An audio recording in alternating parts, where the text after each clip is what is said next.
La première étape du Tour de France se déroulera dans la merveilleuse ville de Copenhague, la capitale du vélo.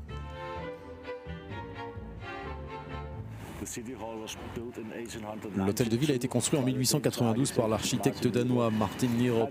Il a peut-être été un peu inspiré par l'hôtel de ville de Sienne. Je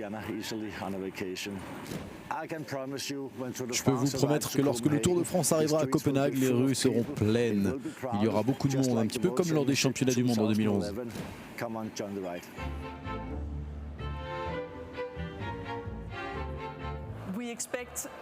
Nous nous attendons à ce que plusieurs centaines de milliers de personnes viennent ici. Et lorsque nous regardons les autres villes qui ont accueilli le grand départ avant nous, on peut voir que c'est quelque chose qui attire à la fois localement mais aussi à l'international. Nous sommes donc impatients de faire une grande fête ici à Copenhague avec les cyclistes lors des 3 étapes au Danemark.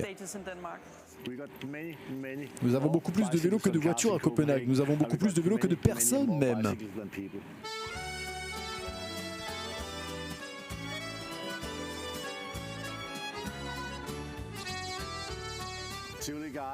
Tivoli Gardens ou Jardin du Tivoli. Bon, ok, on a emprunté le nom français, mais on leur a emprunté le Tour de France et nous vous le rendons. On a eu les parcs de Tivoli pendant 173 ans et on va les garder.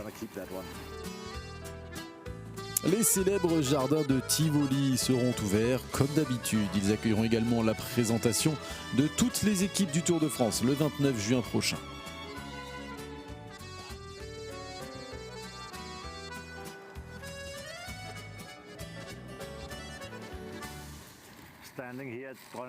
Ici, c'est le pont Dronning-Louise à Copenhague, où les coureurs du Tour de France passeront lors du contre-la-montre. Et c'est l'un des ponts les plus fréquentés de Copenhague. 40 000 cyclistes y passent chaque jour. Peut-être pas aujourd'hui.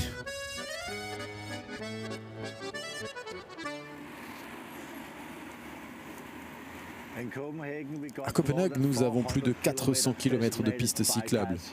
Qu'est-ce que vous dites de ça? Le vélo représente 42% de l'ensemble des déplacements à Copenhague pour le travail et les études. À Copenhague et au Danemark, même en général, nous avons travaillé pour obtenir le grand départ parce que nous pensons que c'est la plus grande nation cycliste et la plus grande ville cycliste du monde qui vont pouvoir maintenant rencontrer la plus grande course cycliste du monde. C'est juste une rencontre formidable.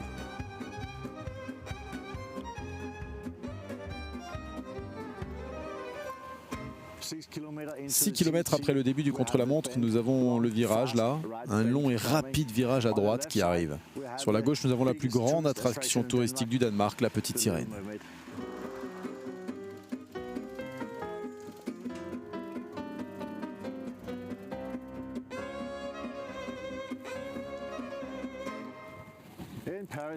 À Paris, ils ont la Tour Eiffel. À Copenhague, la Petite Sirène. En Belgique, le Manneken Pis. Admettons, bon, que ce n'est pas la taille qui compte, hein.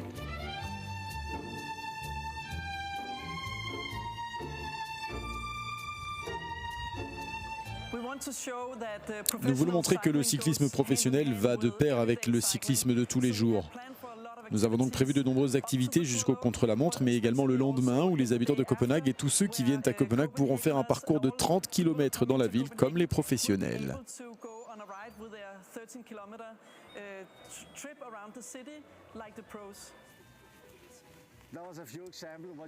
Ce ne sont là que quelques exemples de ce que vous pouvez voir et ce à quoi il faut s'attendre pour la première étape du Tour de France à Copenhague. Mais croyez-moi, il y aura beaucoup plus à voir. Nous sommes impatients de vous retrouver ici lors de la première étape. Croyez-moi, les Danois sont tous aussi excités de vous voir ici qu'ils se sont de faire du vélo. Vive le Tour et rendez-vous à Copenhague.